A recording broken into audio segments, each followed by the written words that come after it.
Hello and welcome to Living Fabulously with Bev. So today we're revisiting a topic that I spoke to Patti Villalobos about before around boundaries. However, what I wanted to hear from Patti, and welcome to you, Patti. What I wanted to Thank hear you. from you today is we never got to this question, but I know it's a burning question for me and for many people. But how do we deal with boundaries with our adult children, whether they are returning to live at home or whether they are just coming on vacation? But I'd love to know your take on that. That's a really good question. So I think one of the keys to this is for parents to look at their role as a parent as something that changes as a child grows up. And so your role as a parent when a child's an infant is to be the provider of everything, right? And as the child grows up, you are handing more of that responsibility over to the kid as is age appropriate. And then when they get to adulthood, they should have the full responsibility for providing for themselves and for managing their time and Yeah. being an adult. And then what happens is that if that kid is not quite at that age, like maybe they really are 26, but they're not acting in a, they either don't have a job or something's going on in their life. Now the parent's kind of in this kind of netherland, right? So if a child boomerangs back into your house, the best question to ask yourself is, what is the purpose of them living in my house serving? What it should be is, I should be helping this child, however old they are, get to a fully functional, independent adult status, right? I don't want them dependent on me.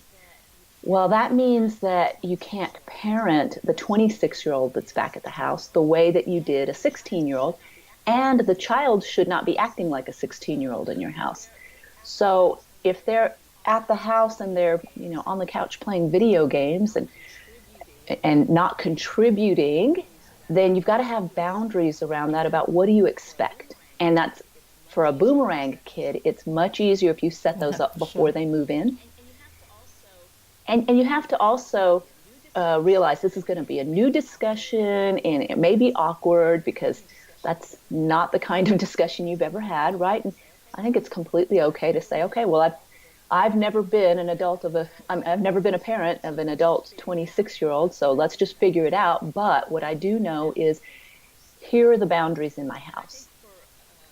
And I think for adult children, let's say if they're coming from vacation or something like that, again, it's going to be about expectation, and to not feel bad, not feel like a bad parent or a bad person, to just say, hey, this is, I've been living by myself for a while, and this is how I do it here.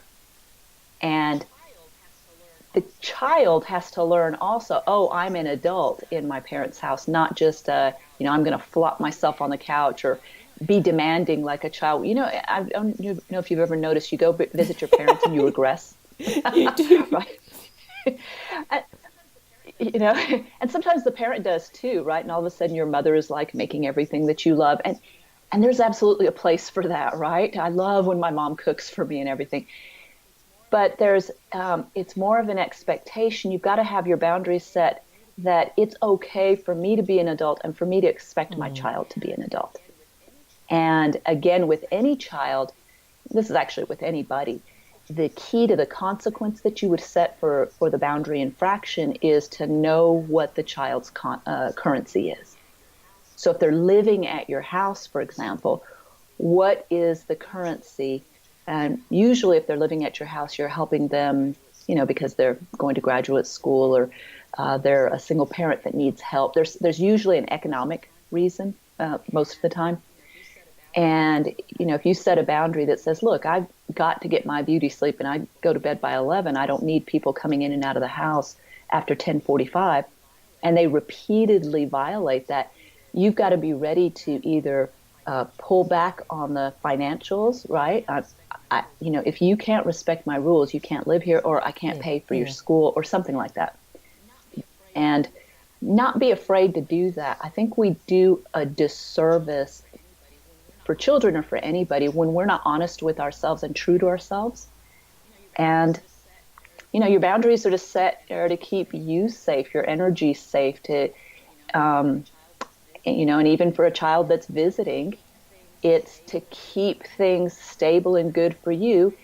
And you're learning with the other person, kind of, because they're going to have their boundaries too as an adult. But if they're in your home, it would be under your rules. And that's why I'm so excited to hear that you're running Set Boundaries Like a Boss. So tell me about it, and when does it start, and how can we get involved? Yes. So the Set Boundaries Like a Boss is a virtual coaching group, and that one is starting Wednesday, June 14th. There's also a self-study version that people can pick up at any time, and they don't have to come right at the 14th, but the coach group starts on the 14th. And if you're interested, you can go to my website, which is www.patti, P-A-T-T-I, Villalobos, V as in Victor, I-L-L-A-L-O-B as in boy, O-S.com. And right on the welcome banner, you'll see a link that'll just describe that course to you. But we go in there and we actually practice with real world scenarios. And it's actually a lot of fun because it's very engaging. We don't take ourselves that seriously. Excellent, because it's true. We go through these different phases of our lives, and we've just talked about parent to child, but obviously for adult people going to their parents' home too, it's a similar sort of thing. Not letting your parents push your buttons, and sort of just getting things on the table in a flexible conversation. Yeah. And we talk a lot in there about the type of energy that you bring to different boundaries. Some boundaries, you just need a result. And it's not so important what the other person thinks, because this result just needs to be done. So think about working with a bureaucratic government agency where you just need something done. Versus, is the relationship most important? And if the relationship's most important, I set a boundary through a lens of empathy and collaboration, which doesn't mean necessarily it doesn't mean I'm going to back off on my boundary, but I may collaborate with the other person and say, how can we make this work better? So I could see you doing that with an adult. If you're taking care of an aged parent or an aging parent or a disabled parent who is used to having their own independence. If you've ever taken care of somebody who is sick, and they don't want to do what they need to do, and you're the caretaker, and you're going to have some level of boundaries. I could see coming through that relationship lens and say, look, Dad, you have to eat what the doctor said. How can we make this work?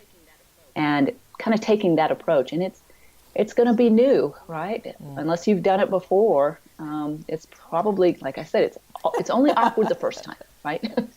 Then we learn. It's amazing. Well, thank you for sharing that, Patti. And I'm hoping that people really get on board and take the Set Boundaries Like a Boss course. It's a fabulous course. So looking forward to supporting you with that. Thank you, Bev.